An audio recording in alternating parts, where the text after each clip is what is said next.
নমস্কার, শুরু করছি বাংলা বলছে। সরকারি হাসপাতালগুলির নিরাপত্তা এবং সমস্যা নিয়ে আজ মুখ্যমন্ত্রী নবান্নে সভা করলেন। তিনি জানালেন তারপর যে নিরাপত্তা এবং পরিকাঠামো খাতে 100 কোটি টাকা বরাদ্দ করা হয়েছে। সমস্ত হাসপাতালের রোগী কল্যাণ সমিতি ভেঙে দেওয়া হয়েছে। হাসপাতালের সুপার বা এমএসভিপিরা সমিতির চেয়ারম্যান হবেন, যাতে ডাক্তারদের প্রতিনিধিত্ব থাকবে। নিরাপত্তার স্বার্থেই রাত্রি সাথী অ্যাপ চালু করা হচ্ছে। মুখ্যমন্ত্রী যখন হাসপাতালে চিকিৎসকদের নিরাপত্তার উপর বিশেষ জোর দিচ্ছেন, ঠিক তখনই জুনিয়র ডাক্তাররা ফের আন্দোলনে নামার হুঁশিয়ারি দিয়েছেন। আগামীকাল তারা গণকনভেনশন ডেকেছেন, সেখান থেকে পরবর্তী কর্মসূচি ঘোষণা হতে পারে। এরই মধ্যে তিলোত্তমার বিচার চেয়ে আজ বাম ছাত্র যুবরা পথে নামেন, পথে ছিল কংগ্রেসও। এই সব নিয়ে আমরা আলোচনা করব। আমাদের সঙ্গে যারা উপস্থিত রয়েছেন তাদের সঙ্গে পরিচয় করিয়ে দিই। আমাদের সঙ্গে তৃণমূল কংগ্রেসের পক্ষ থেকে রয়েছেন প্রদীপ্ত মুখার্জি, সিপিআইএম এর পক্ষ থেকে সপ্তর্ষি দেব, বিজেপির পক্ষ থেকে রাজর্ষি লাহিড়ী। আমাদের সঙ্গে রয়েছেন রাজনৈতিক বিশ্লেষক সাংবাদিক সম্বিত পাল। সম্বিত, ওয়েলকাম টু বাংলা বলছে। এবং আমাদের সঙ্গে আর কিছুক্ষণের মধ্যেই যোগ দেবেন সন্দীপা চক্রবর্তী কংগ্রেসের পক্ষ থেকে। আমি শুরুতে আপনাদের শোনাবো কিছুক্ষণ আগে কি বললেন মুখ্যমন্ত্রী মমতা বন্দ্যোপাধ্যায়। রাত্রের সাথী যেগুলো করছি সেগুলো কি করে অ্যাক্টিভেট করা যায় এবং সিকিউরিটি অডিটের ব্যাপারে সুরজিৎ পুরকায়স্থ তিনিও মিটিংয়ে ছিলেন, তাকে দায়িত্ব দেওয়া হয়েছে। তিনি একটা অ্যাপ করে নেবেন যাতে পুরো ওয়েস্ট বেঙ্গলটাকে কমিউনিকেট করতে পারেন। দুই হচ্ছে, আমরা 100 কোটি টাকা যেটা দিয়েছি ফর অ্যাডিশনাল ওয়াশরুম, জলের purify water, restroom, light, CCTV. আমি প্রিন্সিপালদের বলেছি পিডব্লিউডির হাতে না ছেড়ে নিজেরাই দায়িত্ব নিন। একটা মেকানিজম তৈরি করতে বলেছি চিফ সেক্রেটারি, হেলথ সেক্রেটারিকে, যাতে তারা কাজটা ত্বরান্বিত করতে পারে। শুধু একজনের হাতে ছেড়ে রাখলে তার আরো অন্যান্য কাজ আছে, টাইম লাগতে পারে।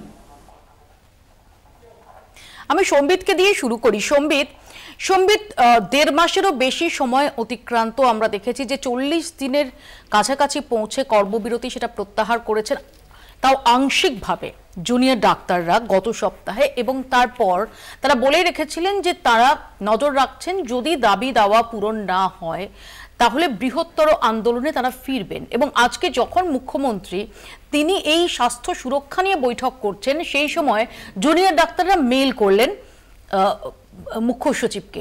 কি মনে হয় যে এটা কি চাপ বাড়ানোর কৌশল? এই বিষয়টা যে অত্যন্ত গুরুতর বিষয়, কারো কোনো সন্দেহের, কারো কোনো সংশয়ের অবকাশ নেই। সেই জায়গায় প্রত্যেক মানুষ তারা একই প্ল্যাটফর্মে, কিন্তু এটা কি একটা কোথাও চাপের কৌশলও হচ্ছে না? হ্যাঁ, চাপের কৌশল অবশ্যই, এবং এটা শুধু জুনিয়র ডাক্তাররা নয়, এটা কিন্তু এখন একটা পাবলিক ইস্যু হয়ে গেছে। কাজেই এই সরকারের যে পদক্ষেপগুলো সেটা একটা পাবলিক স্ক্রুটিনির মধ্যে রয়েছে। এছাড়াও কিন্তু আমাদের মনে রাখতে হবে যে সুপ্রিম কোর্টও এটাকে মনিটর করছে, এবং তারা যতদিন জানতেও চেয়েছেন যে কি কি ব্যবস্থা নেওয়া হয়েছে এবং কংক্রিট ভাবে জানতে চেয়েছেন যে কি কি ব্যবস্থা নেওয়া হয়েছে। তো আমার মনে হয় যে আজকের যে বৈঠকের পরে মুখ্যমন্ত্রী যে অ্যানাউন্সমেন্ট গুলো করলেন যে তারা এই ব্যবস্থাগুলো নিচ্ছেন, যে সিসিটিভি ক্যামেরা লাগানো, ওয়াশরুম তৈরি করা তার জন্য, যে এবং আরো নানা যেসব ইনফ্রাস্ট্রাকচারাল যেসব ডেভেলপমেন্টের কাজ করার কথা সেই নিয়ে তারা আলোচনা করেছেন। দায়িত্ব দিয়েছেন সিএস কে এবং হোম সেক্রেটারিকে যে তারা তদারকি করবেন কাজটা। পিডব্লিউডির উপরে শুধু ছাড়া হবে না, কারণ অবশ্যই এতগুলো 33টা মেডিকেল কলেজে যদি এই কাজ করতে হয় তাহলে সেটা ত্বরান্বিত করতেই হবে। কাজে স্ক্রুটিনি শুধুমাত্র জুনিয়র ডাক্তারদের নয়, তাদের একটা দায় আছে, কারণ তারা 40 দিন ধরে যে দাবিগুলো নিয়ে অনশন করেছে, আন্দোলন করেছে, তো সেইটার একটা ফল তারা দেখতে চাইবেন। এছাড়াও কিন্তু পাবলিক স্ক্রুটিনির আন্ডারে এইগুলো রয়েছে এবং সুপ্রিম কোর্টের স্ক্রুটিনির আন্ডারে রয়েছে। কাজেই এটা সরকারের কাছে খুব গুরুত্বপূর্ণ, যতটা না বেশি জুনিয়র ডাক্তারদের চাপের প্রসঙ্গ আসছে। সপ্তর্ষির কাছে এখানে আমরা আসবো যে কিছুক্ষণ আগেই যখন দেখছিলাম যে মুখ্যমন্ত্রী মমতা বন্দ্যোপাধ্যায় তিনি যেটা মিনিটস অফ মিটিংয়েও ছিল যে 100 কোটি টাকা বরাদ্দ করা হয়েছে, এবং সেই সম্পর্কে জুনিয়র ডাক্তারদের তাদের প্রশ্ন ছিল যে শুধুমাত্র বরাদ্দ করলেই হবে না। এমনকি আমরা সুপ্রিম কোর্টেও এটা আলোচিত হতে দেখেছি যে সেটা কিভাবে, কতটা কার্যকরীভাবে বরাদ্দ হচ্ছে, কিভাবে সেটা সুনিশ্চিত করা হচ্ছে, সেটা অত্যন্ত ইম্পর্টেন্ট। তো আজকের এই মিটিংয়ের পর যে নির্যাস অন্তত মুখ্যমন্ত্রীর বক্তব্যে শোনা গেল, সেটা কি কনভিন্সিং? না, কথাটা হচ্ছে যে এই যে 100 কোটি টাকা বরাদ্দ করার কথা বলা হচ্ছে, এটা তো জুনিয়র ডাক্তারদের যে আন্দোলন তার সঙ্গে নাগরিকদের যে আন্দোলন সেটার একটা রেসপন্স হিসেবে হচ্ছে, ডিমান্ড কেম ফ্রম দেম। প্রথম কথা হচ্ছে যে এই বরাদ্দটা যদি আগে হতো তাহলে হয়তো এরকম ঘটনা ঘটতো না। দ্বিতীয় কথা হচ্ছে যে যখন হচ্ছে তখন এই টাকাটা বরাদ্দ শুধু নয়, এটাকে ইমপ্লিমেন্ট করা অ্যান্ড ফাস্ট ইমপ্লিমেন্টেশন, সেইটা কি করে হবে সেটাতে আমার মনে হয় যে শুধু পিডাব্লিউডি বা শুধু সরকারি এক্সিকিউটিভস নয়, এটাতে ডিরেক্টলি যারা stakeholder, junior doctor, medical professionals, তাদেরকেও এটার মধ্যে যুক্ত করে নেওয়া উচিত। এবং এই যে স্ক্রুটিনির কথা বলছেন, এটা সঠিক যে সমাজ এটা চেক করছে যে এই কাজটা হচ্ছে কিনা, সুতরাং সমাজেরও কিছু মানুষকে এই কাজটা আসলে হচ্ছে কিনা, কতটা হচ্ছে, কত তাড়াতাড়ি হচ্ছে, সেইটা দেখার জন্য যুক্ত করা উচিত। কিন্তু মমতা বন্দ্যোপাধ্যায় সেটা করবেন বলে আমার মনে হয় না, কিন্তু করলে এটা সত্যি সত্যি একটা কাজের কাজ হতো বলে আমার মনে হয়। রাজর্ষি, দেখো মৌপিকা দি, প্রথম কথা হচ্ছে উনি এখানে বললেন অ্যাপ চালু করছেন। আমরা তো এর আগে দিদিকে বলো, এক ডাকে অভিষেক, এসবগুলো দেখেছিলাম। তো এরকম তো আমরা এখনো অবধি কোনো রিপোর্ট দেখিনি যে যতগুলো কমপ্লেন হয়েছে তার মধ্যে ওই এক ডাকে অভিষেক বা দিদিকে বলোতে কতগুলো কমপ্লেন ক্লোজ লুপ হয়েছে, মানে অ্যাকশন টেকেন রিপোর্ট এখন অবধি আমরা দেখতে পাইনি। তো এগুলো ঘোষণাগুলো আমরা দীর্ঘদিন ধরে দেখছি। যাদবপুর কাণ্ড আমরা জানি, সেখানে সিসিটিভি লাগানোর কথা ছিল, অনেক কিছু ছিল, সেটা নিয়ে কি আলোচনা হলো? হস্টেল নিয়ে যে কমপ্লেন্টসগুলো উঠে এসেছিল, যে ছেলেটি মারা গেল তার সমস্যাগুলো নিয়ে, সেটা নিয়ে কি আলোচনা হলো আমরা এখনো জানি না। আক্তার আলী সাহেব যে 1 বছর আগে রিপোর্টটি জমা দিয়েছিলেন শবদেহ পাচার থেকে নিয়ে বায়োমেডিক্যাল ওয়েস্ট, সেটা নিয়ে ব্যবসা চলছে এবং তার সাথে সাথে অর্থের বিনিময়ে ডাক্তারদেরকে নম্বর দেওয়া, পাশ করানো। আমি শুধু একটা কথা বলি, যেহেতু দিদিকে বলো এক্স্যাক্টলি এই তথ্য নেই যে এক্স্যাক্টলি কত অভিযোগ এসেছে, তার মধ্যে কতগুলো অ্যাড্রেস করা হয়েছে। কিন্তু আমি যদি খুব ভুল না করি 2019 সালেই দিদিকে বলো এই কর্মসূচি চালু হয় এবং সেই সময় থেকে আমরা দেখেছি যে ভিন রাজ্যে আটকে পড়া এ রাজ্যের বাসিন্দা থেকে শুরু করে একাধিক ক্ষেত্রে এই দিদিকে বলো সেটা কার্যকরী ভূমিকা পালন করেছিল এবং করেছিল যে তার একটা অন্যতম সূচক যদি আমরা ধরে নিই নির্বাচনী ফলাফল, সেখানে 2021-এর ফলাফলের যে সমস্ত ফ্যাক্টরগুলোকে বিশ্লেষণ করা হচ্ছিল তার মধ্যে এই দিদিকে বলার মতো কর্মসূচি অন্যতম।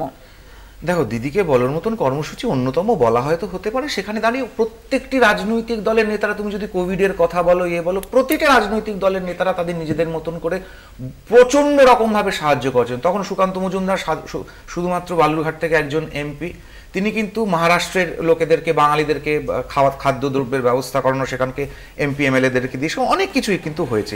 কিন্তু যে রাজ্যে দাঁড়িয়ে এই যে এতগুলো যে 3টে পয়েন্ট আমি বললাম, যে শবদেহ পাচার, বায়োমেডিক্যাল ওয়েস্ট, সেটা নিয়ে ব্যবসা, এগুলো সংবাদ মাধ্যমে আমরা দেখলাম কিভাবে জায়গায় জায়গায় সিরিন, সুচ, এই সমস্ত কিছু স্টক করা হচ্ছে, আবার সেটাকে রিসাইকেল করে বাজারে ছাড়া হচ্ছে, এটা ধরা পড়েছে, পুলিশই সেটাকে নিয়ে খুঁজে বার করেছে।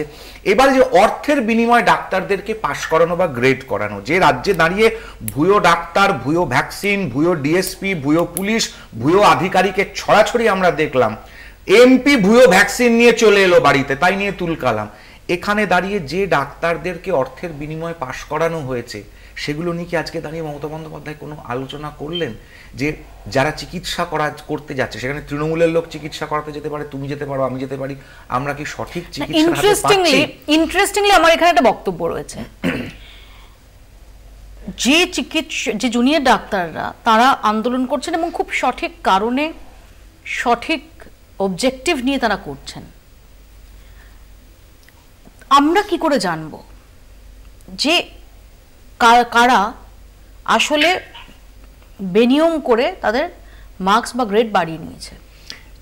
সেইটা সম্পর্কে কে বলবে? জুনিয়র ডাক্তাররাও কি কিছু বলেছেন? এইখানেই তো সন্দীপ বাবুদের, এইখানেই তো ওই সিন্ডিকেটটা, এইখানেই তো আক্তার আলী সাহেবের রিপোর্ট, যেটা জমা পড়লো, কিন্তু যেদিনকে জমা পড়লো পরের দিনকে তাকে ট্রান্সফার করে দেওয়া হলো। ওই ট্রান্সফারটা কে করলো? তার মানে ওই লোকটার কোনো স্টেক ছিল এই এন্টায়ার প্রসেসটার মধ্যে, যে কারণে ওই এন্টায়ার রিপোর্টটাকে ধামাচাপা দেওয়ার জন্য ওনাকে ট্রান্সফার করে দেওয়া হলো। এই কান টানলে মাথা আসে করে করে করে করে পৌঁছাতে হবে। আজকে আমি একদম অনেস্টলি বলছি, আমি একতরফায় ধরে নিলাম যে মমতা বন্দ্যোপাধ্যায় যেটা বলছেন যে আমি কিছু জানতাম না, আমি ধরে নিলাম মুখ্যমন্ত্রী সত্যি কথা বলছেন।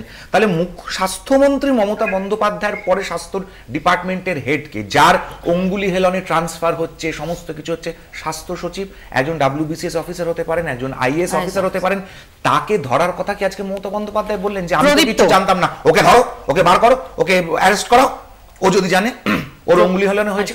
এটা কি হয়েছে?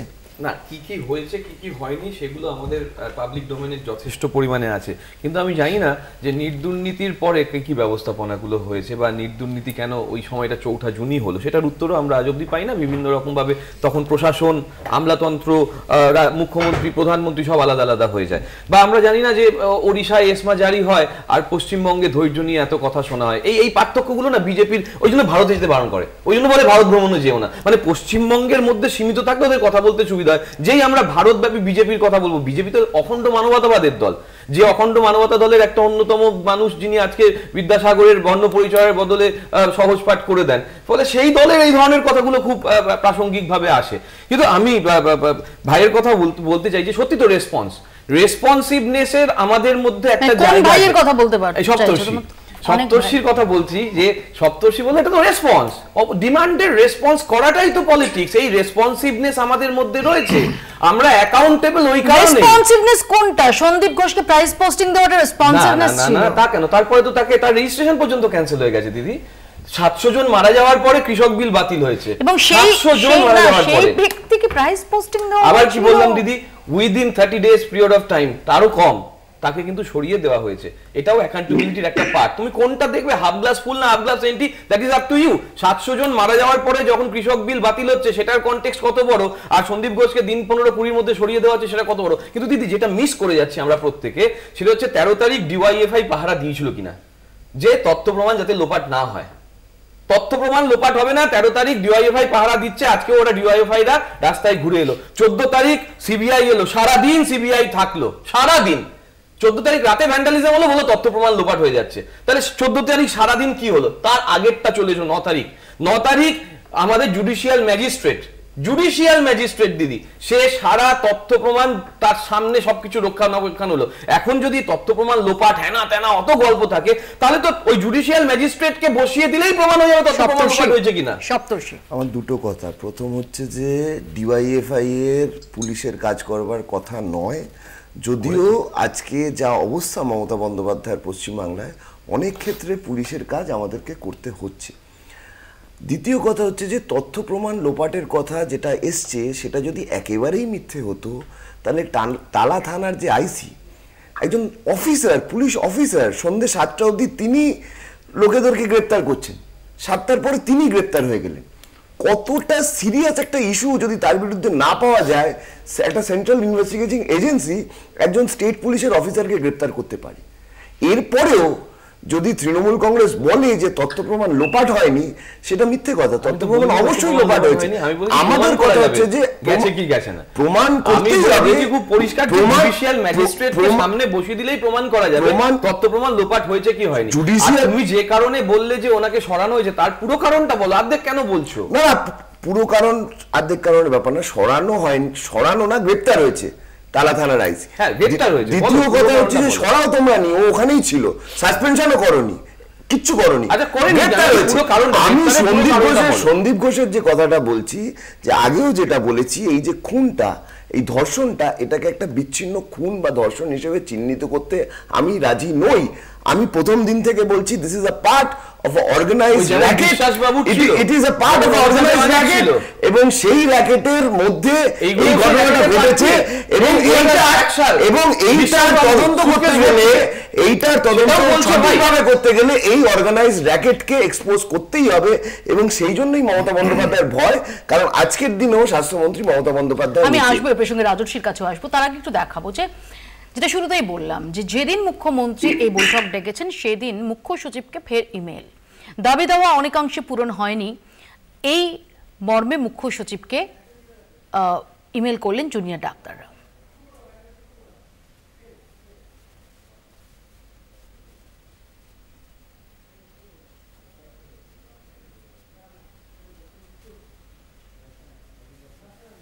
আমরা চোখ রাখবো সেদিকে। আমি রাজর্ষি কিছু বলছিল, রাজর্ষির কাছে আসবো, তার আগে রাজর্ষি। প্রথম কথা হচ্ছে যে তথ্য প্রমাণ লোপাটের যে কথাটা উঠলো এখানে দাঁড়িয়ে, আমরা প্রত্যেকে টেলিভিশনে দেখেছি ডিসি নর্থ, ডিসি সেন্ট্রাল, তাদের কথা ক্রপ করা ইমেজ নিয়ে প্রেস কনফারেন্স করছে একটা পুলিশ অফিসার, ডাইরেক্ট তার বাবা মা বলছে যে শবদেহ বাড়ির মধ্যে বসে আছে, পুলিশ এসে, পুলিশের কর্তা টাকা, ক্যাশ টাকা অফার করছে। মানে ওটা কিন্তু সরকারি টাকা নয়, কম্পেনসেশন নয়। সরকারি কম্পেনসেশন চিঠি থাকবে, চেক থাকবে, ড্রাফট থাকবে, সেভাবে যাবে। ক্যাশ টাকা কে পাঠিয়েছে না পাঠিয়েছে আমরা কেউ জানি না। তার সঙ্গে সঙ্গে কি দেখো, আরজি করের একটা ইতিহাস আছে। 2001 সাল থেকে রহস্যজনক মৃত্যু, 2024-এ দাঁড়িয়ে আছি। মমতা বন্দ্যোপাধ্যায় 2020 সালেও একটা হয়েছে। হ্যাঁ, মমতা বন্দ্যোপাধ্যায় তো এটা জানতেন, রিপোর্টও জমা পড়লো, একটা সিন্ডিকেট আছে। তো ঘুঘুর বাসা ভাঙার জন্যই তো মমতা বন্দ্যোপাধ্যায়কে সবাই ভোট দিয়েছিল। ঘুঘুর বাসা সমস্ত জায়গায় হয়েছে। তাহলে সেই ঘুঘুর বাসাটাকে আবার একটু পরিষ্কার করে নীল সাদা রং করে সুন্দর করে ঘুঘুর বাসাটিকে তৈরি করে বলা হলো। এবার মধ্যমগ্রাম থেকে কি করে কোয়েশ্চেন পেপারটা পেরোলো এটা কিন্তু এখন অব্দি তৃণমূল বললো না, যে নিটের প্রশ্নপত্র মধ্যমগ্রামে ছাপা হচ্ছে কি করে, এবং পরিষ্কার বলে দেওয়া হয়েছে যে ওটা কিন্তু বিহার কেন্দ্রিকই এখনো অব্দি আছে। আমি আসবো, আমি তার আগে চোখ রাখবো প্রতিবেদনে।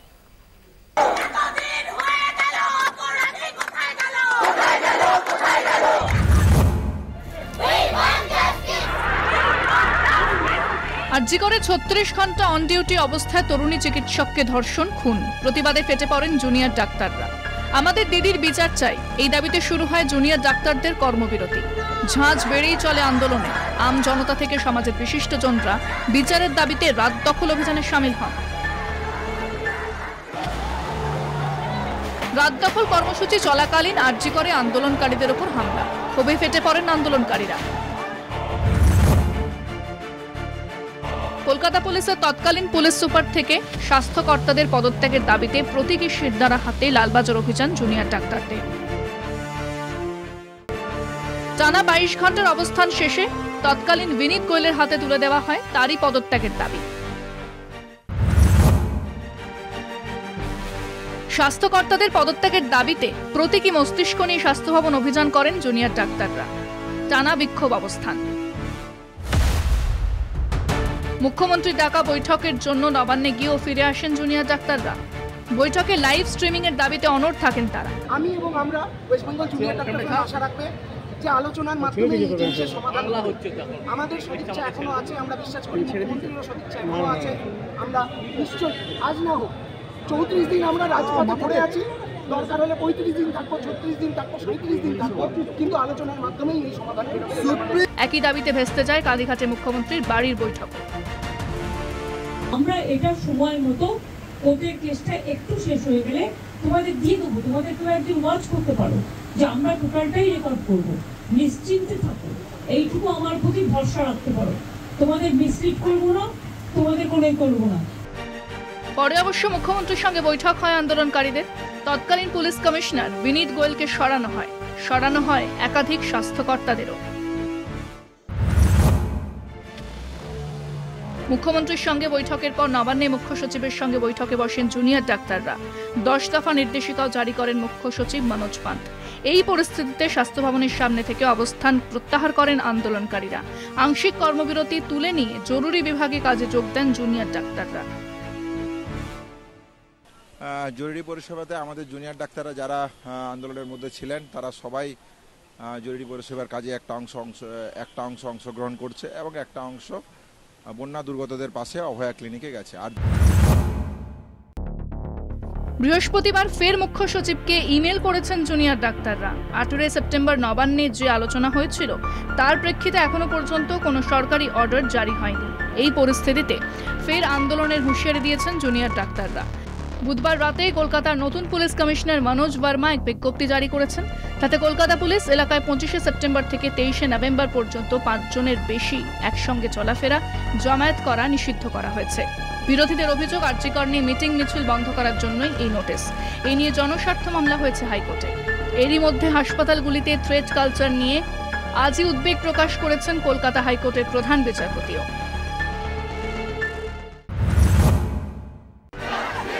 সেই নোটিশ উপেক্ষা করে বৃহস্পতিবার বাম ছাত্র যুব মহিলারা পথে নামেন, যদিও তার অনুমতি দেয়নি পুলিশ।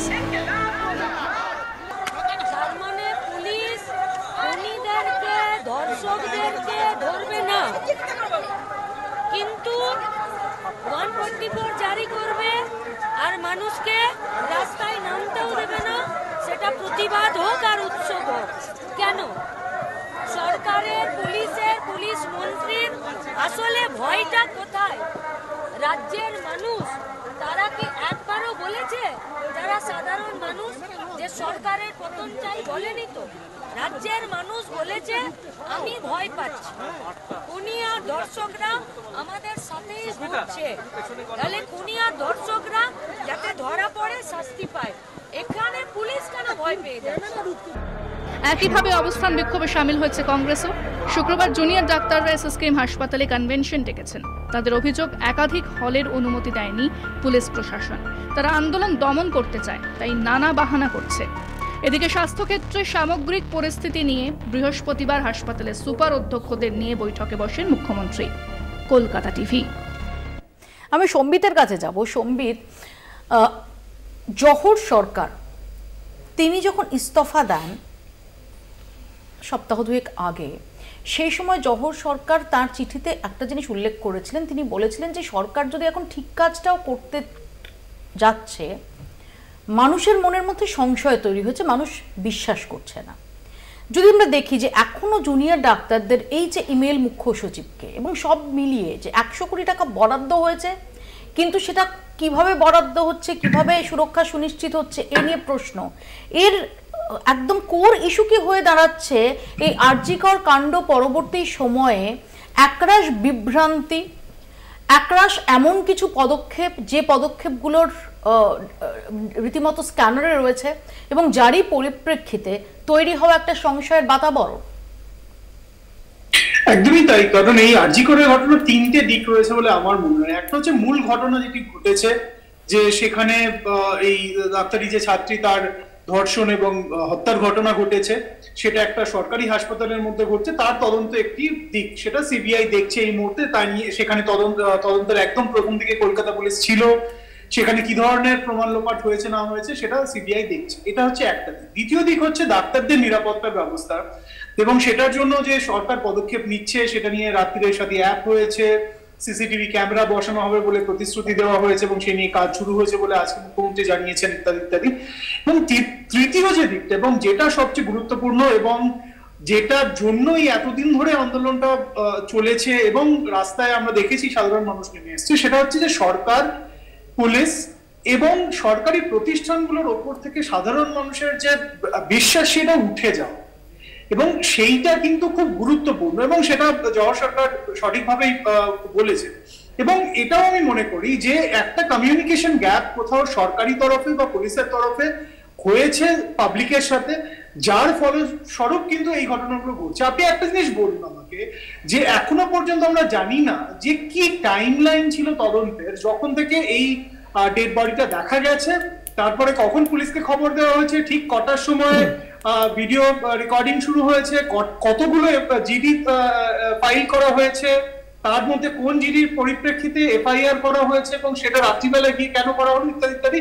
এখনো পর্যন্ত সেটা পরিষ্কার না। আপনি যদি প্রথম প্রেস কনফারেন্সের কথা মনে করেন, বিনীত গোয়েল প্রাক্তন পুলিশ কমিশনারের, তিনি এমনকি এটা বলতে অস্বীকার করেছিলেন যে সঞ্জয় রায়কে যে গ্রেফতার করা হয়েছে তার আইডেন্টিটি কিনা, প্রফেশনাল সিভিক ভলান্টিয়ার কিনা স্পষ্টভাবে প্রশ্ন করা হয়েছিল, সিভিক ভলান্টিয়ার কিনা।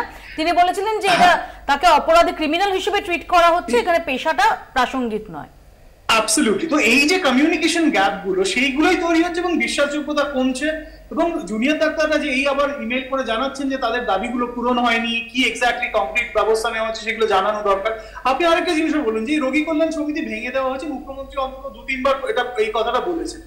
তার বিজ্ঞপ্তি কোথায় জারি হয়েছে যে আগের যে রোগী কল্যাণ সমিতিগুলো সেগুলো ভেঙে দেওয়া হয়েছে এবং নতুন রোগী কল্যাণ সমিতি তৈরি হবে এদেরকে নিয়ে? তার সরকারি বিজ্ঞপ্তি আমি অন্তত দেখিনি, আমি জানি না অন্যরা দেখেছেন কিনা বা আপনি দেখেছেন কিনা।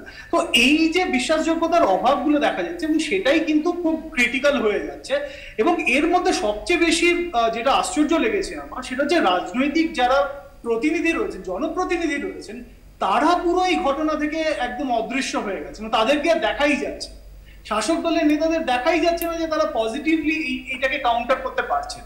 তারাই টেনে নিয়ে আসছেন যে অন্য রাজ্যে কি হয়েছে। অবশ্যই অন্য রাজ্যে যে ঘটনাগুলো ঘটেছে, এই বদলাপুরে যে ঘটনা ঘটেছে, ওড়িশাতে যে ঘটনা ঘটেছে, অত্যন্ত নক্কারজনক। উত্তরপ্রদেশে যে ধরনের ঘটনা আমরা আগে দেখেছি অত্যন্ত নক্কারজনক। তার মানে এটা নয় যে এইখানে যে ঘটনাটা ঘটছে সেটা গুরুত্ব কম। একেবারে আমি এই প্রসঙ্গে প্রদীপ্তর কাছে আসবো, একটা ছোট্ট বিরতি আমাকে তার আগে নিতে হবে, ফিরে আসছি বিরতির পর, দেখতে থাকুন বাংলা বলছে। ফিরে এলাম বিরতির পর, আপনারা দেখছেন বাংলা বলছে। আমি প্রদীপ্তর কাছে এখানেই আসবো যে প্রদীপ্ত, অনেকগুলো জায়গা যেটার পর এমন একটা পরিস্থিতি হচ্ছে যে যেখানে দাঁড়িয়ে যে বিশ্বাসযোগ্যতার জায়গা, সেখানে সরকার নিজেকে বিশ্বাসযোগ্য করে তুলতে পারছে না। এটা আমি বিতর্কের মধ্যেই রাখছি, তার কারণ তার আগে আমি সম্বিতদার একটা কথা জবাব দেওয়ার জরুরি মনে করছি। সম্বিতদা বলল যে সরকারের কোনো মানে তৃণমূল কংগ্রেসের কোনো নেতা বা কোনো মন্ত্রী এটার কোনো বিরোধিতা বা কাউন্টার করতে পারছে না। আসলে আমরা চাইছি না। না না না না, তুমি সন্দীপের কথাটা শোনোনি, সম্বিতের কথাটা। সম্বিত বলছে যে তাহলে তোমাদের ওই উত্তরপ্রদেশ, তোমাদের ওড়িশা, তোমাদের বদলাপুর যেতে হচ্ছে। আমি বলছি ওটা হচ্ছে বিজেপি কে কাউন্টার করার জন্য, ওটা হচ্ছে সিপিএম কে কাউন্টার করার জন্য। এই ঘটনার কনটেক্সটে আমরা কোনো কাউন্টার করতে চাইছি না। আরজি করের ঘটনার কনটেক্সটে আমরা কোনোভাবে, একদম ব্যর্থহীন ভাষায় বলছি, আমরা কোন রকম কন্ট্রাডিকশনে যেতে চাইছি না। আমরা মানব দরদি সরকারের একটা জায়গা দেখি, আমরা দেখি রেসপন্সিভের জায়গা বারবার বলে এসেছি, এবং আমরা যে উত্তরদায়কতার কথা বলছি সেই কনটেক্সটে আমরা ডিসকোর্সের কথা বলছি, আমরা ডিসকাশনের কথা বলছি, আমরা ডিবেটের কথা বলছি, আমরা ডেলিবারেশনের কথা বলছি। এটা এইভাবেই তো ডেমোক্রেসি সাস্টেন করে। কখনো বলবো না, জাস্ট ক্লোজ করে দিই, আমি বলবো না যে তোমাদের চা খাওয়ালাম, 3 বার মাইনে বাড়িয়েছি, যাও গিয়ে আন্দোলন তুলে দাও, তোমাদের আন্দোলনের দাবি পরে ভাবা যাবে, এটা বলবো না। সম্বিত জাস্ট একটা ছোট্ট কথা, আমি প্রদীপ্তর একদম মানে অন্যান্য কথাগুলো ঠিক আছে, জনপ্রতিনিধিদের কথা যেটা আমি বলছি, যে ডাক্তারদের আন্দোলন যে 40 দিনের উপরে চললো, সেটা একমাত্র মুখ্যমন্ত্রীকে, তার আমলা পুলিশ এদেরকে নিয়ে পুরোটা সামলাতে হবে। সেখানে আপনাদের ডাক্তার নেতারা কোথায়, ডাক্তার ছাত্র নেতারা কোথায়, সেটা বলুন। আমরা কেন সামলাতে যাবো? আমরা তো তাদের সঙ্গে সহমর্মী। থ্যাংক ইউ দাদা, আমরা সহমর্মী, আমরা সেই জন্যই তোদের সঙ্গে রয়েছি। এবং আপনি দেখেছেন যে যারা ডাক্তারের সঙ্গে রয়েছেন তারা কেউ এটা বিরোধিতা করছে না। এর মানে কি? কারণ আমরা ওদের সঙ্গে সহমর্মী এবং আমরা এই বিষয়টাকে গুরুত্ব সহকারে বিচার করছি। দাদা, আপনার প্রশ্নের জন্য আরেকবার থ্যাংক ইউ জানাচ্ছি যে এইটা আপনি তুলে ধরলেন বলে আমার উত্তর দেওয়ার জায়গাটা তৈরি হলো, যে আমরা কোনোভাবে চাইছি না ওদের আন্দোলনের সঙ্গে বিরোধিতা করতে।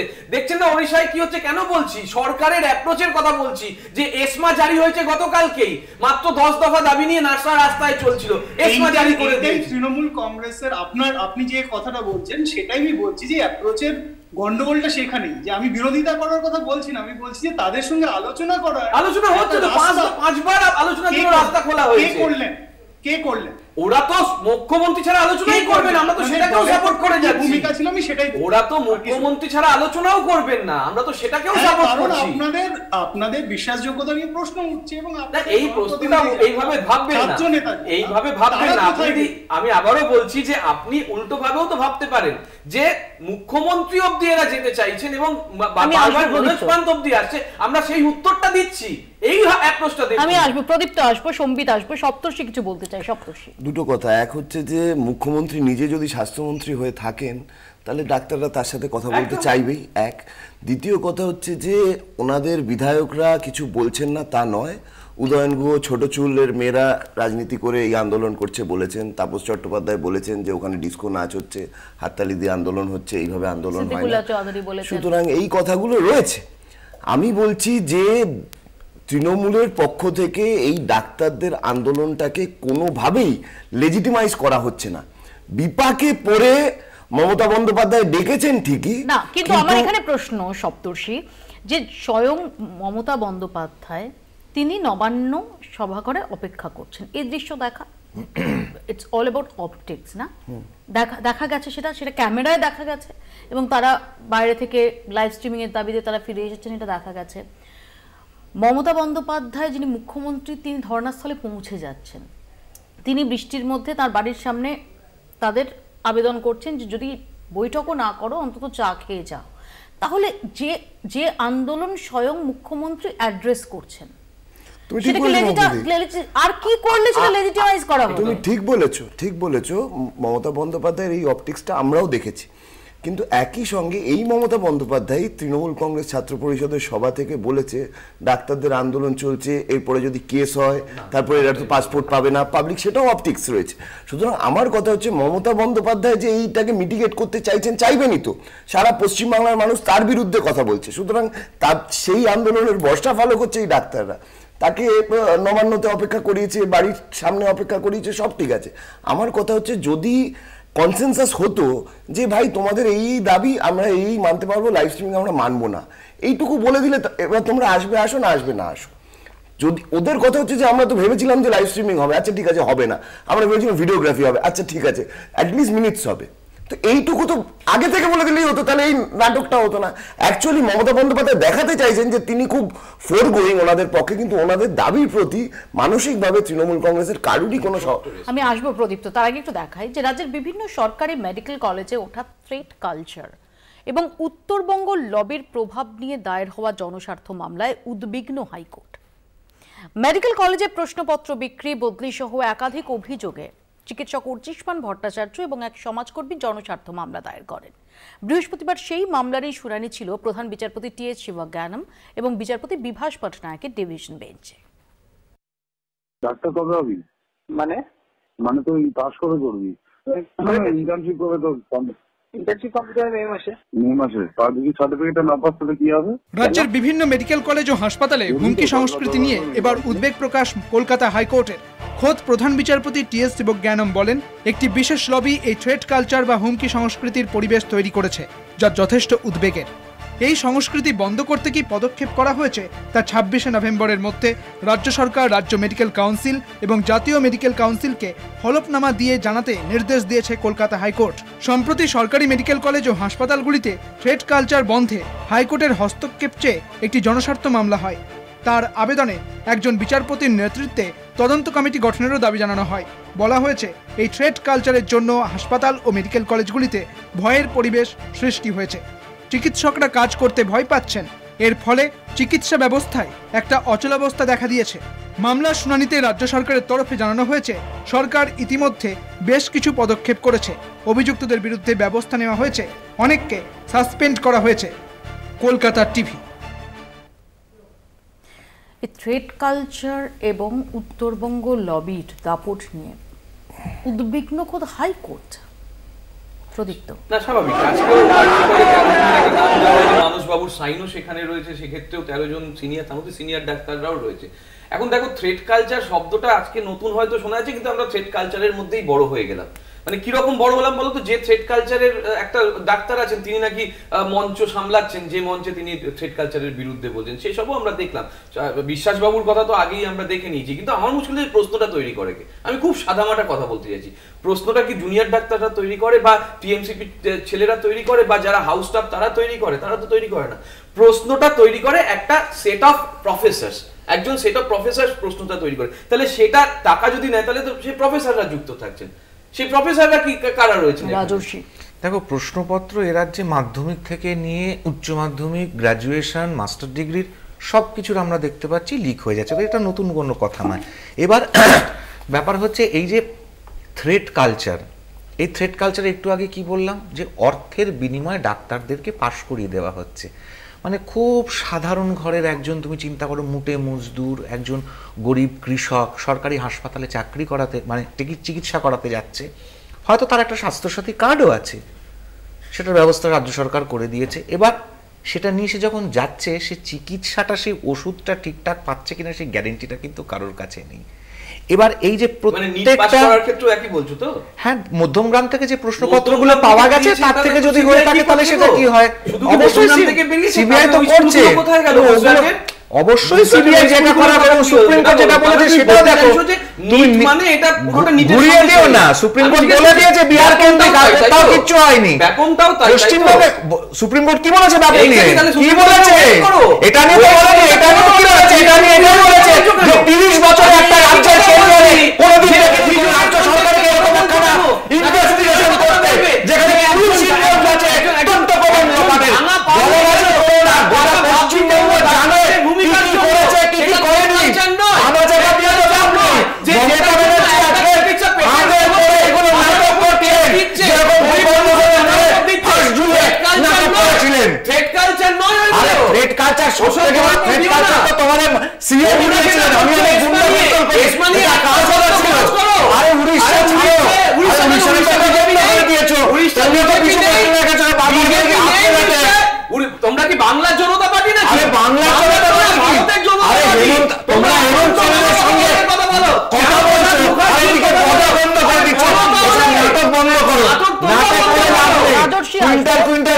দেখাচ্ছে। রাজর্ষি আসবো, প্রদীপ্ত আসবো, আমি সপ্তর্ষির কাছে আসি। থ্রেড কালচারের কথা যখন হচ্ছে সপ্তর্ষি, একটু আগে প্রদীপ্ত যেদিকে ইঙ্গিত করছিল যে থ্রেড কালচারের পরম্পরা সেটা চলে আসছে। না, এ তো যাই খারাপ হয় সবেরই একটা পরম্পরা ওরা বামফ্রন্ট সরকারে পায়, সেটা তো দ্যাটস দেয়ার প্রবলেম। কিন্তু আমার কথা হচ্ছে যে থ্রেড কালচার কথাটা তো কখনো বামফ্রন্ট সরকারের সময় ওদের সাথে যে বুদ্ধিজীবীরা ছিল এই কথাটা ওঠেনি, এবং তাই জন্যই ওঠেনি কারণ এইটার এই পারভেসিভনেস ছিল না সমাজে সর্বত্র। এই কথা যদি আসে যে একজন ডাক্তার কর্মরত, সে হসপিটালে সে চাকরি করছে, একই সঙ্গে পড়ছে, সে কেন থ্রেটেন ফিল করবে? প্রদীপ্ত যদি বলে যে এটা বামফ্রন্ট সরকারের সময় হতো, আমি তো এটা মানতে পারবো না, এবং যে জুনিয়র ডাক্তাররা রয়েছে তারাও এটা মানবে না। The situation was different. আমার কথা হচ্ছে যে ভয় দেখাতে কেন হবে? এই যে হাজার হাজার মানুষ বেরিয়েছে, আমি জানি জায়গাটাও আমি বলে দিচ্ছি, রাজারহাটের কাছে একটা জায়গা, একটা গরিব পাড়া থেকে বেশ কিছু মহিলা বেরিয়ে রাত জাগার কর্মসূচিতে এসেছিল। তারপরেই সেই পাড়াতে গিয়ে তৃণমূল কংগ্রেসের থ্রেড কালচারের যারা হচ্ছে ধারক এবং বাহক, তারা বলেছে তোমাদের এই থাকার ব্যবস্থাটা কিন্তু একটা ওয়েস্টেড ল্যান্ডের উপরে, এইসব বাড়াবাড়ি করলে এয়ারপোর্ট সামনে আছে, সেই এয়ারপোর্টকে বলবো এইটুকু জমি নিয়ে নেবে, তোমাদের থাকার জায়গা হবে না। And they are talking about responsiveness, accountability কোথায় আছে? টিভিতে বলতে ভালো লাগে, টিভিতে বলতে ভালো লাগে, কিন্তু না অ্যাকাউন্টেবিলিটি আছে, না রেসপন্সিবনেস আছে। কিন্তু আমরা হারমাত জেনে গিয়েছি, আমরা অ্যাকাউন্টেবিলিটি, হ্যাঁ ঠিক আছে, আমরা জেনে গিয়েছি, ঠিক আছে, রাস্তার উপর কিভাবে করা হয়, ওই জন্য তো হারমাত জেনেছেন, অন্য সব জেনেছেন, জানার পরেও নন্দীগ্রামে সিবিআই বুদ্ধদেব ভট্টাচার্যকে ক্লিন চিট দিয়েছে। 14 বছর ধরে তোমরা সিআইডি খুঁজে একজনও কাউকে পেলে না। ওইটা ছেড়ে দিন, ওইটা ছেড়ে দিন। 34 বছরে কত প্রমাণ লোপাট হবে? আমরা দেখেছিলাম ওরকম ছেঁড়া কাগজ, আমি জানি না, আমি জানি না ছেঁড়া কাগজ পোড়া কাগজ সেটা পরের কথা। কেন পরের কথা? ছেঁড়া কাগজ পোড়া কাগজের বিষয় সারদা নারদা কেলেঙ্কারিতে এটাকে ছোট করার কোনো বিষয় নেই। হাজার হাজার মানুষ সর্বশান্ত হয়েছে, সর্বশান্ত হয়েছে। এটা নিয়ে বল, সারদার কাণ্ডে মমতা বন্দ্যোপাধ্যায়ের ছবি দেখিয়ে তৃণমূল কংগ্রেসের লোকেরা টাকা তুলছে, এটা নিয়ে বলেনি। এটা আজকের ইস্যু নয়, এটা আজকে ইস্যু নয়, এটা আজকে ইস্যু নয়, এটা আজকে ইস্যু নয়। সারদা নারদা নিয়ে কোনো কথা বলতে এলে আমিও কাগজ নিয়ে আসবো, ছেড়েও আনবো, পরিষ্কারও আনবো। তাতে তৃণমূলের নেতারা তখন কি বলেছে, তারা অন্য সময় গিয়ে কি বলেছে সব বলবে। দেখবে এখনই তুমি কিছুক্ষণ আগে বললে না যে ভোটের কথা মানুষ সমর্থন না, এই মুহূর্তে ভোট। আমি শুধু এইটা বলছি, থ্রেড কালচার নিয়ে রাজর্ষি ব্যক্তিগত অভিজ্ঞতা শেয়ার করতে। আমাদের একটা পৈতৃক সম্পত্তি বিক্রি হয়েছে। এবারে আমরা সবাই জানি যে সম্পত্তি বিক্রি হলে পরে আমাদের একটা ক্যাপিটাল গেইনসের হাত থেকে বাঁচার জন্য আরেকটা বাড়ি কিনতে হয়। তো আমার পাশের ওয়ার্ডে 90 নম্বর ওয়ার্ডে আমি গিয়েছিলাম, একটি বাড়ি পছন্দ হয়েছিল, 4 তলা বাড়ি, G+4, 2 কাঠা জমির ওপরে। এবার আমি যখন ওখানে গিয়েছি তখন ব্রোকারের সঙ্গে আরেকজন যে দেখাতে এসেছে সে আমাকে দেখেই সাইকেল নিয়ে সোজা পালিয়ে গেল। এবার তোমার থ্রেটে না আমি বলছি, এবার আমাকে যে ব্রোকার দেখাতে নিয়ে গেছে সে পরে এসে আমাকে বলছে, দাদা আমাদেরকে তো আপনি জানেন না কি হয়েছিল, কাউন্সিলের অফিস থেকে ডেকে পাঠানো হয়েছে, বলেছে ওকে এখানে ঢুকতে দেওয়া যাবে না। বাড়ির মালিকের কাছে যাওয়া হয়েছে, গিয়ে বলা হয়েছে আপনি কেন ওকে বাড়ির বিক্রি করছেন? বাড়ির মালিক বলেছে আমি বাড়ি বিক্রি করব না। এটা আমার ব্যক্তিগত ঘটনা বলছি, দক্ষিণ কলকাতায় দাঁড়িয়ে। দিদি আমি এটা খুব কম বলি কিন্তু ব্যক্তিগত বলি, আমার মা মানে বনগা থেকে যাতায়াত করতেন ট্রেনে, আমার বাড়ির পিছনে সিপিএম এর গুন্ডারা তাস ফাস খেলতো, মা একদিন চড় মেরে দিয়েছিলেন যে আমার 3 ছেলে আছে। আমার মা অসুস্থ থাকেন, মামা নিয়ে এসছেন আমার মাকে বারবনিতা বলে ঘর ঘিরে ধরেছিল। কিন্তু আমি কি বলছি, আমি সেটা বলতে চাইছি, গুন্ডারা করতেই পারে, আমি মেনে নিচ্ছি যে তাদের সমস্যা হয়েছে। আমরা যখন সিপিএম এর লিডারদের কাছে গেছি, নাম বলে দেবো এক একজনের, কোনো অ্যাকশন হয়নি, লিখিত আবেদন এখনো সেই ছেঁড়া কাগজ আছে, পুলিশে দেওয়া হয়েছে, আজ অব্দি ব্যবস্থাপনা হয়নি। শেষে জিআরপির কাছে গিয়ে আমরা যখন বলছি তখন আমাদের মিনিস্টারের কাছে নিয়ে যাওয়া হয়েছে, মিনিস্টার বলছে ছাড়ুন না, ভুল করেছে, আপনার কোনো অসুবিধা হবে না, আমরা দেখে নেবো ওখানে। এই হচ্ছে থ্রেড কালচার দিদি। 1996 আমার মায়ের সঙ্গে ঘটেছে, আমরা ছোট, ফলে এরকম অনেক ঘটনা আমি জানি। সেই ঘুঘুর বাসা ভাঙার জন্য তো মমতা ব্যানার্জিকে ভোটটা দেওয়া হলো, সেই ঘুঘুর বাসাটা ভাঙতে পারলে না কেন? তাহলে সেই সিপিএম হারমাতের দলের মধ্যে মোদি চালাচ্ছে কেন? তার জবাব কেন? সেই সরকার, সেই জাহাঙ্গীর, সেই শাহজাহান, সেই নেতাদের, সেই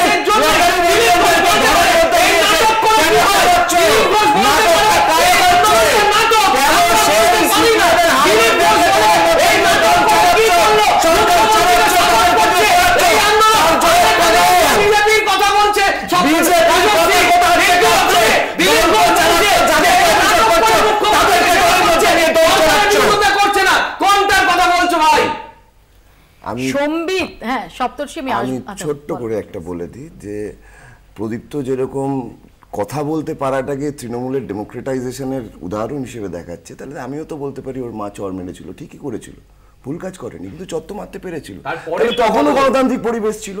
এইটা কখনো কোনো ইস্যু হতে পারে না, এটা কখনো ইকুয়ালিটি হয় না। আমার কথা হচ্ছে যে আমার কথা হচ্ছে যে না তুমি তুমি যে ইনসেনসিটিভিটি দেখালে যে একজন গুন্ডাকে একটা মারা করেছে, ভালো করেছে, একদম বেশ করেছে, তারপরেরটা কি সেটা নিয়ে বলনি তুমি? না মারতে পেরেছে, তারপরেরটা বলনি তুমি? মারাই উচিত ছিল, সিপিআইএম মারতে পেরেছে, মেরেছে, সব ঠিক আছে। এই ম্যাটার অফ আন্ডারস্ট্যান্ডিং এর জন্য সিপিআইএম না ঠিক আছে শূন্য হবে, শূন্য থেকে আবার যা হবার হবে সেটা আমি বলছি না। আমি তোমাকে এটা বলতে চাইছি কোন জায়গায় যাচ্ছে, তোমার একা মা চর মেরেছে, ভালো করেছে, সেটা যায় না, কষ্ট লোক তারা বলতে পারছে, সেটা নেই মমতা বন্দ্যোপাধ্যায় বলো, কি করে না কথা বলতে পারবো না, এটা তুমি ধরে নিচ্ছ, কথা বলতে পারবো না, সেটা তুমি ধরে নিচ্ছ কেন?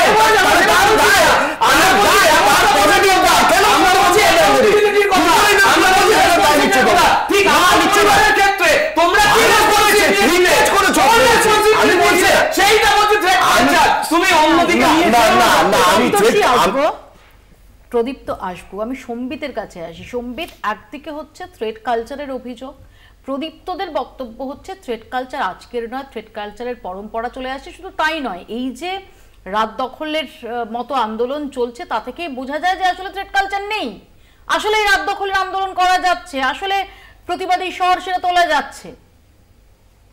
এই যুক্তিতে কি থ্রেড কালচারের থিওরি খণ্ডন করা যায়? না, একদমই যায় না, একদমই যায় না। এইভাবেই যে যদি ভারতবর্ষের সব সমস্যার জন্য নেহরুকে দায়ী করা হয় আর পশ্চিমবঙ্গের সব সমস্যার জন্য 34 বছরকে দায়ী করা হয়, তাতে বর্তমান যে সরকার রয়েছে তাদের দায়িত্ব কোনোভাবে কমে যায় না, বরঞ্চ ইতিহাস থেকে শিক্ষা নেওয়া দরকার। এই যে 34 বছরের অনেক রকমের সমস্যা ছিল এবং যে জন্যই মানুষের ক্ষোভ 2011-তে তারা প্রকাশ করতে পেরেছেন। সেই সময় আমরা দেখেছি লোকাল কমিটির দাপট, সেই সময় আমরা দেখেছি লোকাল নেতাদের দাপট, সিপিএম এর নেতাদের দাপট, সেটা আমরা দেখেছি এবং তার প্রত্যক্ষ অভিজ্ঞতা থেকেই মানুষ এই সিদ্ধান্ত নিয়েছিলেন যে তারা সিপিএম এর বিরুদ্ধে ভোট দেবেন, বামফ্রন্টের বিরুদ্ধে ভোট দেবেন এবং তৃণমূল আসবে। তো কাজেই সেইটা যদি থ্রেড কালচার যদি তখন থেকে থাকে, তখন এখন যে অভিযোগগুলো উঠছে এবং এখন যে মানুষ প্রতিবাদী হচ্ছেন, সেটা প্রদীপ্ত উত্তর দিয়েছেন যে তারা এটার কোনো বিরোধিতা করতে চাননি বলেই, এই তাদের প্রতি সহমর্মিতা ছিল বলেই এই আন্দোলনগুলো হতে পেরেছে। তো সেইটা যদি তারা বুঝতে পারেন যে হ্যাঁ মানুষের মধ্যে ক্ষোভ রয়েছে এবং এই থ্রেড কালচার একটা জ্বলন্ত একটা অভিজ্ঞতা প্রত্যেকটি মানুষের বিভিন্নভাবে সমাজের বিভিন্ন স্তরে, এবং সবচেয়ে বেশি যেটা এখন আলোচনার কেন্দ্রবিন্দুতে সেটা হচ্ছে মেডিকেল কলেজগুলোতে যেভাবে স্বাস্থ্য শিক্ষা ব্যবস্থা চলছে সেইটার দিকে কিন্তু নজর দেওয়া উচিত। সবটাই 34 বছরের দিকে ঠেলে দেওয়া কিন্তু খুব কাজের কথা নয়। কাজেই ডিনাইলে না থেকে বরঞ্চ এইটাকে অ্যাড্রেস করা খুব জরুরি যে কেন এই অভিযোগগুলো উঠছে এবং সত্যি হচ্ছে কিনা, এবং যদি সত্যি এই অভিযোগগুলো সত্যি বলে প্রমাণিত হয় তাহলে কিন্তু এটা মারাত্মক ভাবে স্বাস্থ্য শিক্ষা ব্যবস্থাটা হ্যাম্পার্ড হচ্ছে। এবং আমাদের মনে রাখতে হবে যে এই ডাক্তাররা যারা তৈরি হচ্ছেন এই মেডিকেল কলেজগুলো থেকে, তারাই ভবিষ্যতে কিন্তু আমাদের চিকিৎসা করবেন, আমাদের ছেলেমেয়েদের চিকিৎসা করবেন। তো সেইটা ভেবে অন্তত সামাজিক দায়িত্বের আঙ্গিকেও এটাকে ডিনায়াল মোডে না থেকে এবং সবটাই 34 বছর থেকে না থেকে বরঞ্চ অ্যাড্রেস করা উচিত।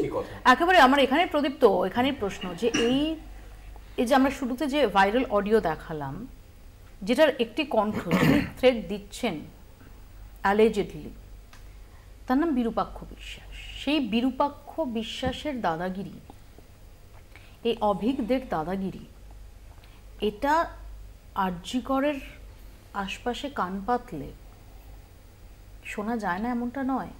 এবং এটা নিয়ে সিপিএম বিজেপি ছেড়ে দাও, এটা নিয়ে প্রথম যিনি সোচ্চার হয়েছিলেন তার নাম শান্তনু সেন। এবার আমি তোমাকে উত্তর দিই, আমরা 34 বছরের কথা কেন বলছি সেটা পরে আসছি।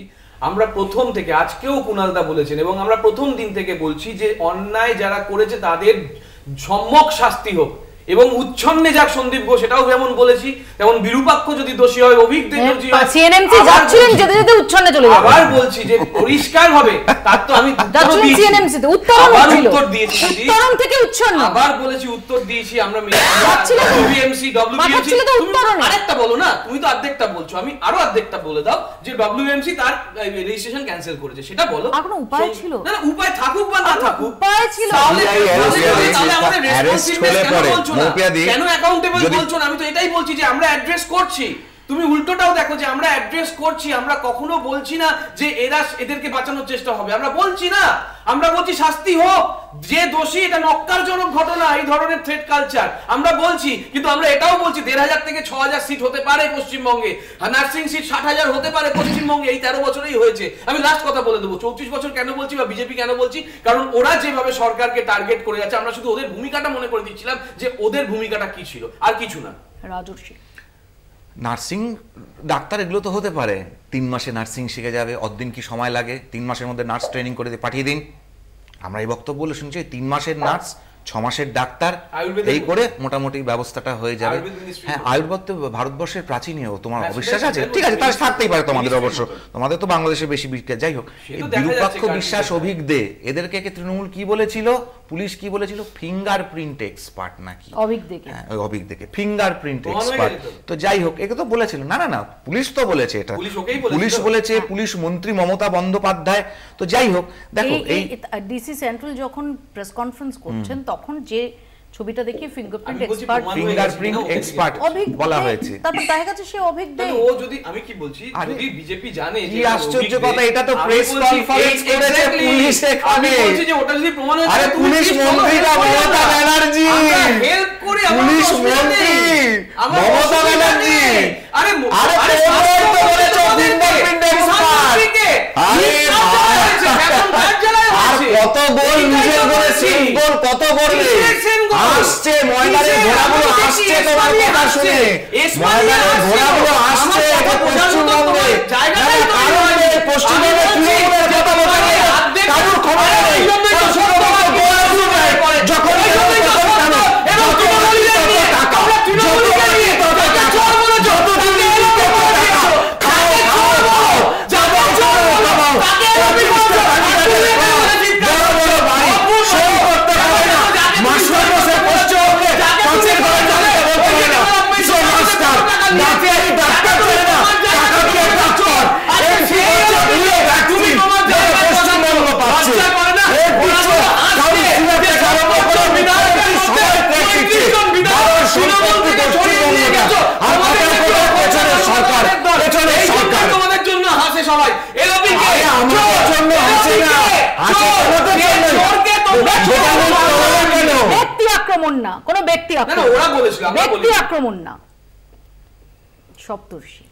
না, আমি তো খুবই পরিষ্কার আমার এই বিষয়ে কথা, সেটা হচ্ছে যে এই যে ঘটনাটা আরজি করে ঘটেছে, সেই ঘটনাটাকে ধামাচাপা দেওয়ার জন্য যে মমতা বন্দ্যোপাধ্যায়ের পুলিশ যথেষ্ট চেষ্টা করছে, সেটা আজকে পাবলিক ডোমেনে এস্টাবলিশ ফ্যাক্ট।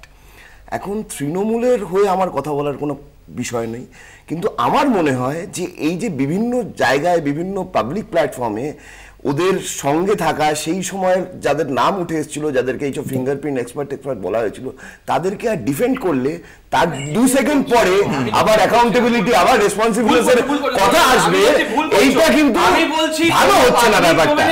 আর একদিকে উল্টো দিকে বিচারের কথা, দুটো একসঙ্গে বিজেপির মুখে মানা। আমি আরজি করের বিষয়ে ঘটনা বলছি, তৃণমূলের নেট কিছু না, নিলে বলবে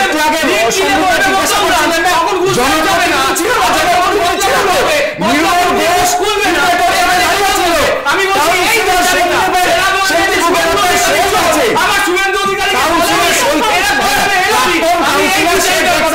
সই করছে, নির্মল ঘোষ দাঁড়িয়ে থেকে জনপ্রতিনিধিরা তো ছিল, তাদের তো কাজ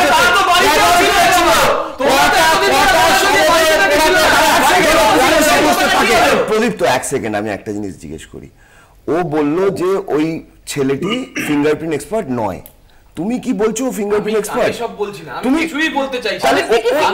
ও কি করতে গেছিল? তুমি আমাকে কি বলছো? আমি বলছি ওখানে কি করতে যাবে? তৃণমূল গেটে ঘর, ওখানে কি করতে গেছে? গেটে ঘর কেন জানে? আমাকে গেছিল কেন সেইটা বলো আমাদের। ও ফিগার না হয় দেন ওয়াই থাকে উচ্চনে যায় নির্মল ঘোষ কেন ছিল, নির্মল ঘোষ কেন ছিল, নির্মল ঘোষ কেন ছিল, কটা সমাধান করতে গেছে নির্মল ঘোষ কেন করবে না, সজল ঘোষ কেন ছিল, সজল ঘোষ কেন ছিল, কেন সজল ঘোষ ছিল, সজল ঘোষ ছিল, সজল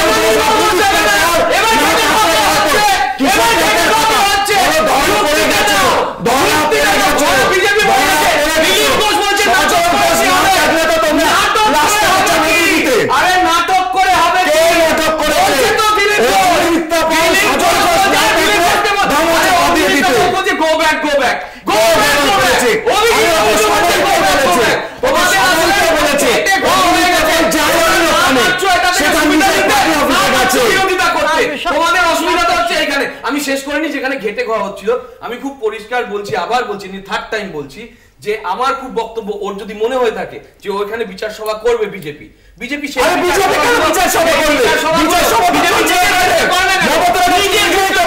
বক্তব্যটা এখানে দিদি আর কোনো জায়গায় বক্তব্য নেই।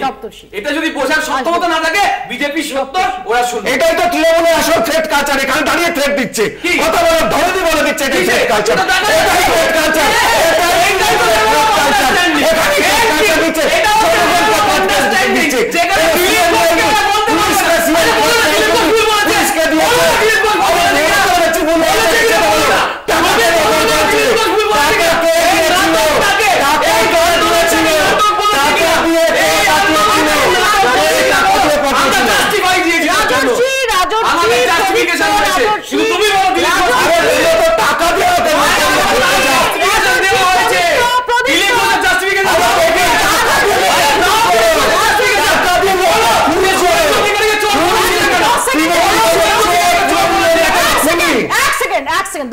আচ্ছা আমার কথাটা খুব পরিষ্কার। অ্যাকচুয়ালি প্রদীপ্তদের দায়টা আমরা বুঝতে পারছি যে যে মুহূর্তে মমতা বন্দ্যোপাধ্যায় অভিষেক বন্দ্যোপাধ্যায়ের গায়ে কাদাটা আসে, সেই দায়টা আসে সেই সময়।